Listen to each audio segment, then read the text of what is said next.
السلام علیکم خواتین و حضرات۔ آج ہم غالب کی جس غزل کا انتخاب آپ کے لیے کر کے لائے ہیں اس کا مطلع جو ہے یعنی پہلا شعر ہے وہ تو بہت مشہور ہے اور آپ نے بھی سن رکھا ہوگا۔ تو شعر ہے کہ درد منت کشے دوا نہ ہوا، میں نہ اچھا ہوا برا نہ ہوا۔ اب منت کش کہتے ہیں احسان اٹھانے والے کو، احسان مند کو، جو آپ کا احسان مانتا ہو۔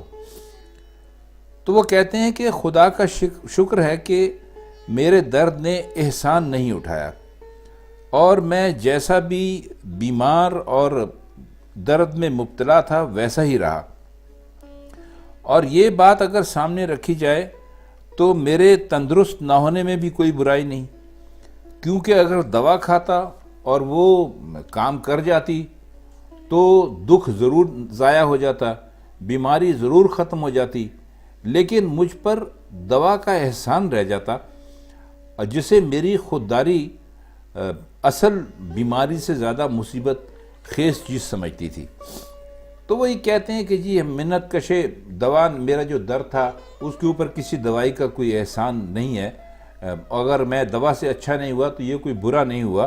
میرے خیال میں میں خوددار آدمی ہوں اور مجھے دوا تک کا احسان لینے کی ضرورت نہیں ہے۔ اگلا شعر ہے کہ جمع کرتے ہو کیوں رقیبوں کو، ایک تماشا ہوا گلا نہ ہوا۔ رقیب ہم آپ کو پہلے ہی بتا چکے ہیں کہ عاشق جو ہے وہ اپنے معشوق کے کسی اور دوست کو یا کسی امیدوار کو یا کوئی ایسا جس پر کہ وہ محبوب مہربان ہو اس کو اپنا رقیب کہتے ہیں اس کو۔ اور اس غزل میں اس شعر میں اور کوئی مشکل لفظ تو ہے نہیں۔ گلا تو آپ جانتے ہوں گے، گلا کہتے ہیں شکایت کرنے کو، اور وہ کہتے ہیں کہ جی آپ نے تو ایک تماشا لگا دیا ہے، کیونکہ دستور تو یہ ہے کہ جب کسی معاملے کے متعلق فیصلے کی ضرورت پیش آ جاتی ہے تو بیچ بچاؤ اور صلاح مشورے کے لیے چند آدمی بلا لیتے ہیں تاکہ ان کی وجہ سے فریقوں میں کوئی لڑائی جھگڑا یا کچھ نازک صورت حال اختیار نہ ہو، تو اس لیے سمجھانے بجھانے سے فیصلے کی کوئی صورت نکل آئے۔ اب مرزا کہتے ہیں کہ میں شکایت لے کے اپنے محبوب کے پاس پہنچا اور گلے شکوے کی کہانی شروع کر دی، تو محبوب نے یہ جھگڑا ختم کرنے کے لیے چند آدمی اور بلا لیے، اور کہنے لگے مگر یہ ستم ظریفی یہ کی کہ ان میں بجائے کہ فیصلہ کرنے والے کوئی معزز لوگ ہوتے، انہوں نے تو میرے جتنے رقیب تھے ان کو بلا لیے، تو وہ پہلے ہی سے میرے خلاف تھے، اور ان سے یہی امید ہو سکتی ہے کہ ہر معاملے میں میری مخالفت کریں گے اور جو میرا محبوب ہے اس کی پاسداری کریں گے۔ اور دوسرے یہ کہ جب گلا شکوہ ہوتا ہے تو بات سنجیدگی سے سننے اور حقیقت تک پہنچنے کی ضرورت ہوتی ہے، لیکن رقیبوں سے یہی امید ہو سکتی تھی کہ وہ غالب کی مخالفت کریں گے اور ایک سنجیدہ معاملے کو تماشے کی صورت دے دیں گے۔ تو وہ بیچارہ پریشان ہو کے کہتا ہے کہ میں تو صرف یہ بتانا چاہتا تھا کہ آپ نے میری وفاداری کے جواب میں کتنا برا سلوک کیا ہے، اور آپ نے رقیبوں کو بلا لیا، تو بھلا سوچیں یہ اس کی کیا ضرورت تھی؟ آپ نے تو یعنی میرے گلے شکوے کو تماشا بنا دیا۔ تماشا سے مطلب ہے کہ کوئی جگہ کسی جگہ پر کچھ عجیب کھیل ہو رہا ہو اور چند لوگ اکٹھے ہو جائے تو کہتے ہیں کہ جی یہ تماشا دیکھ رہے ہیں۔ اور مزے کی بات یہ ہے کہ محبوب نے رقیبوں کو صرف بلا لیا ہے، وہ پہنچے نہیں، اور مرزا احتجاج کر رہے ہیں کہ انہیں کیوں بلا رہے ہو۔ بھئی واہ، کیا یعنی مزے کی بات ہے کہ صرف یہ اطلاع ملنے پر کہ ہمارا جو محبوب ہے وہ میرے اور ان کے درمیان جو جھگڑا ہے اس کو نمٹانے کے لیے رقیبوں کو بلائے گا، تو وہ کہتے ہیں کہ یہ تو ایک تماشا ہوگا بھائی، یہ کوئی جھگڑا نمٹانے کی تو یہ کوئی سنجیدہ صورت آپ کی طرف سے مجھے دکھائی نہیں دیتی۔ تو اس غزل کا بس یہی ایک مزے کا مطلب ہو سکتا تھا جو ہم نے آپ کی خدمت میں پیش کر دیا۔ اب اگلا شعر ہے کہ ہم کہاں قسمت آزمانے جائیں، تو ہی جب خنجر آزما نہ ہوا۔ اب یہ کہتے ہیں کہ اس میں کوئی خاص مشکل اس کی تشریح ہے نہیں۔ وہ کہتے ہیں کہ ہماری قسمت کا فیصلہ تو تیرے خنجر پر ہی تھا، تو نے اس سے کام ہی نہیں لیا، یعنی اسے ہم پر آزمایا ہی نہیں، تو اب بتا کہ ہم قسمت آزمائی کے لیے کہاں جائیں۔ یعنی ہمیں تو تیرے ہاتھ سے مرنا مقصود تھا، ہم تو چاہتے تھے کہ تو ہم پہ خنجر چلائے اور تو ہمیں مار دے، اور تو نے بجائے خنجر چلانے کے یعنی یہ ارادہ ہی چھوڑ دیا، ارادہ ہی ترک کر دیا۔ تو اب بتا کہ ہمیں تو چونکہ قتل ہونا ہم نے طے کر لیا ہے، تو اب ہم اپنی قسمت کہاں جا کے آزمائیں؟ ہم تو تیرے ہی ہاتھوں سے قتل ہونا چاہتے تھے، لیکن جب تو اس پر آمادہ ہی نہیں ہے تو اب ہمارے لیے کوئی راستہ ہی نہیں ہے۔ تو اب وہ مشورہ مانگ رہے ہیں اپنے محبوب سے کہ بھئی اب ہم کہاں جائیں اپنی قسمت آزمانے کے لیے۔ اچھا، اس کا اگلے شعر کی طرف آتے ہیں، اور یہ شعر ایک محاورہ بھی بن چکا ہے، آپ نے کتنی مرتبہ سنا ہوگا کہ کتنے شیریں ہیں تیرے لب کہ رقیب گالیاں کھا کے بے مزہ نہ ہوا۔ رقیب کا ہم آپ کو ابھی معنی بتا چکے ہیں تو وہ نہیں بتائیں گے۔ اور بے مزہ کا مطلب ہوتا ہے ناراض ہونا، ناخوش ہونا اور بے لطف ہونا۔ تو وہ یہ کہتے ہیں کہ بھئی میرے محبوب، تیرے لبوں کی تو وہ مٹھاس ہے کہ تو نے رقیب کو برابر گالیاں دیں، اور ہم ان گالیوں کے گواہ ہیں، لیکن ہم اس کو دیکھ رہے تھے کہ وہ تیری گالیاں کھا کے بھی ناراض نہیں ہوا، خوشی دکھائی دے رہا تھا اور مسلسل مسکرا رہا تھا۔ تو یہ تو بالکل یعنی ہمیں تو ایسا لگتا ہے کہ تیری گالیوں میں تیرے ہونٹوں کی وجہ سے اتنی مٹھاس پیدا ہو گئی تھی کہ ان میں ذرا بھی تلخی باقی نہیں تھی۔ عموماً ہوتا یہ ہے کہ جب کوئی کسی کو گالی دیتا ہے تو جو دوسرا آدمی ہے اس کا رد عمل شدید آتا ہے، لیکن وہ کہتا ہے کہ بھائی، غالب کہتے ہیں کہ بھائی میرا محبوب جو ہے اس کے ہونٹوں کی میں اتنی مٹھاس ہے کہ گالیاں کھانے کے باوجود بھی ہم نے دیکھا کہ رقیب جو تھا وہ برابر مسکرا رہا تھا اور اس نے ذرا بھی اس کا برا نہیں مانا۔ اچھا، اس شعر کے ایک پہلو پر اور غور کیجئے کہ جو محبوب کے لب ہیں ان کی مٹھاس کے باعث گالیاں رقیب کے لیے میٹھی بن گئیں، حالانکہ شاعروں کے مطابق تو رقیب سچا عاشق نہیں ہوتا۔ تو جو ہونٹ جھوٹے عاشقوں کے نزدیک اتنے شیریں ہیں، اتنے میٹھے ہیں، تو اندازہ کیا جا سکتا ہے کہ وہ سچے عاشقوں کے لیے کتنے میٹھے ہوں گے۔ اس پہلو پر بھی غور کیا جا سکتا ہے۔ بہرحال شعر مزے کا ہے، اور ہم نے کوشش کی کہ کچھ اس کا مطلب آپ کو سمجھائیں۔ اگلا شعر ہے کہ کیا وہ نمرود کی خدائی تھی، بندگی میں میرا بھلا نہ ہوا۔ اب نمرود تو آپ جانتے ہوں گے کہ پرانے زمانے کا ایک بادشاہ تھا، تو جس نے خدائی کا دعویٰ کیا تھا، اور بندگی کہتے ہیں بندہ ہونا، جس کی عبادت کی جائے، اس کے سامنے سر جھکانا۔ اس کی تشریح میں خواجہ حالی نے لکھا ہے کہ کہتا ہے کہ میری بندگی کیا نمرود کی خدائی تھی کہ اس سے مجھ کو سوائے نقصان کے کچھ فائدہ نہیں پہنچا۔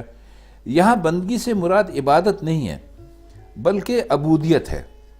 عبودیت سے مطلب یہ ہے کہ غلامی ہے اللہ کی، اور اس کے سامنے جھک جانا، اور وہ سب کچھ اس کو اپنا سب کچھ مان لینا۔ تو وہ یہ جو ایک روایتی عبادت ہے، اس سے کہیں زیادہ آگے بڑھ کر ہے یہ بات۔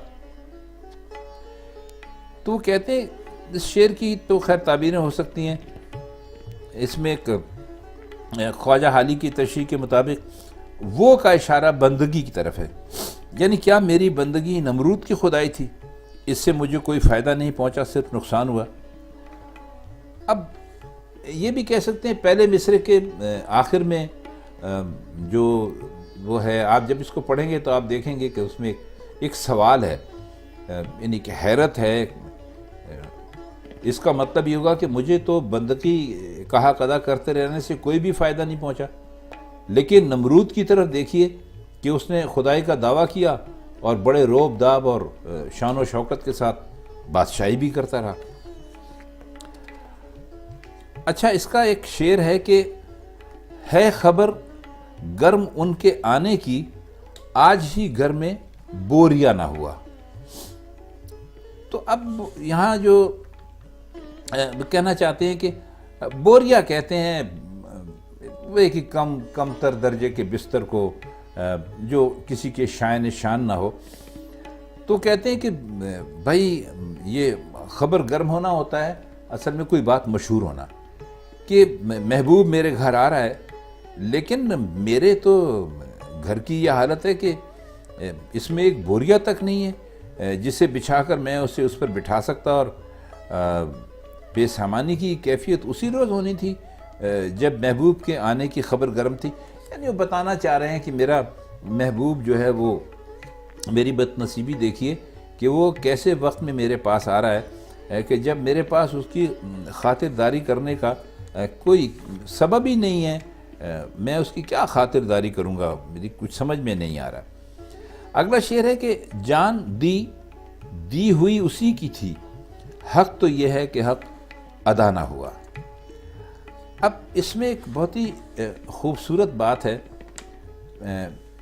پہلے حق کے معنی ہے سچی بات، سچ، اور دوسرے حق کے معنی ہے واجب، فرض یا ذمہ داری۔ یعنی ایک حق کا جو لفظ ہے اس کو دو طرح سے انہوں نے استعمال کیا ہے کہ بھائی جان دی ہوئی اسی کی تھی۔ اب یہ تو واقعی ایک حق بات ہے کہ اللہ تعالیٰ کی دی ہوئی جان ہے، اور دوسرے کہتے ہیں حق ادا نہ ہوا، یعنی احسان جو تھا، یہاں پر احسان کے معنوں میں لیا ہے کہ وہ ہم سے ادا نہیں ہوا۔ تو کہتے ہیں کہ میں نے اگر اپنی جان حق کے راستے میں دے دی تو اس میں میری کیا خوبی ہے؟ جان میری نہیں تھی، خدا نے مجھے عطا کی تھی، اس کا عطیہ اسے لوٹا دیا تو کیا کمال کیا۔ تو سچی بات یہ ہے کہ خدا کی طرف سے جو کچھ ہم پر واجب تھا، جو کچھ ہمارے ذمے تھا، وہ تو پورا نہیں ہو سکا۔ ہم اپنی کوئی چیز اس کی راہ میں قربان کرتے ہوئے تو ایک بات بھی تھی، اس صورت میں کہہ سکتے تھے کہ ہم نے اپنا فرض ادا کر دیا۔ اب ایسا دعویٰ کیسے کر سکتے ہیں کہ اسی کی دی ہوئی چیز اسی کو لوٹا دی اور ہم کہیں کہ جی وہ ہم نے اللہ کے راستے میں جان دے دیے؟ تو لطف یہ ہے کہ انسان کی انتہائی قربانی جان دے دینا ہے۔ تو مرزا اسے بھی ادائے حق قرار نہیں دیتے، یعنی اس کو بھی وہ کہتے ہیں نہیں یہ حق نہیں ہے۔ تو سوچئے کہ رائے خدا میں قربانی کا تصور اور حق ادا کرنے کا مقام کتنا بلند ہوگا۔ بہرحال غالب ان باتوں کو بہت اچھی طرح سمجھتے تھے، ان کے وجدان کی تو خیر کوئی بات ہی نہیں، تو کوئی مقابلہ ہی نہیں۔ اگلا شعر ہے کہ زخم گر دب گیا لہو نہ تھما، کام گر رک گیا روا نہ ہوا۔ اب اس میں کوئی خاص ایسے مشکل الفاظ تو ہیں نہیں کہ جن کے ہم معنی آپ کو بتائیں۔ تو کہتے ہیں کہ عام قاعدہ تو یہ ہے کہ اگر آپ کے کہیں سے زخم کہیں پر آ جائے اور خون بہنے لگے تو اس کو اگر تھوڑی دیر دبا دیں تو خون بہنا رک جاتا ہے، بہتا نہیں ہے۔ لیکن غالب کو الٹی صورت پیش آئی، وہ کہتے ہیں کہ زخم میرا باندھ دیا گیا، یعنی دبا دیا گیا، پھر بھی لہو تھا اس میں سے نکلتا رہا، تو اس کے برعکس میرے کام میں رکاوٹ پیدا ہوئی تو وہ جاری نہ رہ سکا اور وہیں اٹک گیا۔ شعر کا مطلب یہ ہے کہ جو بات میرے لیے فائدہ مند ہوتی ہے وہ پیش نہیں آتی، جس میں نقصان کا پہلو ہو وہی پیش آتی ہے۔ زخم بند جانے سے لہو رک جانا چاہیے تھا اور وہ نہیں رکا، کام میں کوئی رکاوٹ پیدا ہونی تھی تو اسے دور ہو جانا چاہیے تھا، مگر وہ نہیں ہوئی۔ تو اس کا ایک پہلو یہ بھی ہو سکتا ہے کہ بدنصیبی اور کہ کسی قاعدے کی بدنصیبی کسی قاعدے کی پابند نہیں کہ جو طریقہ اس نے لہو کے معاملے میں اختیار کیا تو وہی کام کے معاملے بھی اختیار کرتی۔ تو اس کا اصول یہ معلوم ہوتا ہے کہ جس طریقے میں تکلیف اور اذیت زیادہ ہوتی ہے وہی طریقہ اختیار کرتی ہے۔ خون کے معاملے میں ایک اور کام کے معاملے میں بالکل دوسرا طریقہ اختیار کیا گیا۔ تو بس یہ کہ بس یہ بیچارے غالب صاحب جو بھی ان کے اوپر گزرتی رہتی تھی بس وہ اس کو بیان کرتے رہتے تھے۔ اچھا، اس کا ایک شعر ہے اور یہ کافی مشہور بھی ہے، محاورے کے طور پہ بھی استعمال ہوتا ہے کہ کچھ تو پڑھیے کہ لوگ کہتے ہیں آج غالب غزل سرا نہ ہوا۔ غزل سرا کا مطلب ہے کہ آج غالب نے کوئی غزل نہیں کہی۔ اچھا، اس سلسلے میں ایک افسانہ بھی تیار کیا گیا ہے، قصہ بھی ہے کہ قلعے میں کسی شہزادے کے گھر پر مشاعرہ تھا، تو مرزا نے جس طرح غزل نہیں کہی تھی تو طرح غزل تھی ان کو کہنی تھی، تو انہوں نے نہیں کہی تھی، تو ان کو کہا گیا کہ جی آپ غیر طرح غزل ہی پڑھ دیجئے۔ تو انہوں نے وہ غزل پڑھ دی تھی، تو وہ کہنے لگے کہ لوگ کہتے ہیں کہ آج آپ کچھ تو پڑھیے، آج تو آپ غزل سرا نہیں ہوئے۔ تو بہرحال اس میں کوئی خاص ایسی بات ہے نہیں، قصہ کہانی ہے۔ تو بس خواتین و حضرات، آج پھر اس غزل کے یہی چند ایک معنی تھے جو ہم نے آپ کی خدمت میں پیش کر دیے اور اس کے متعلق بھی آپ کو بتائے، اور اس کے علاوہ ہم نے یہ بھی کوشش کی کہ اس کی جو بھی تھوڑی بہت تشریح ہم سے بن پڑے وہ بھی ہم کر دیں۔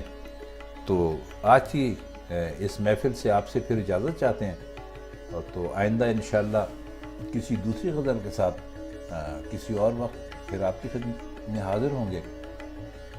تب تک کے لیے اللہ حافظ۔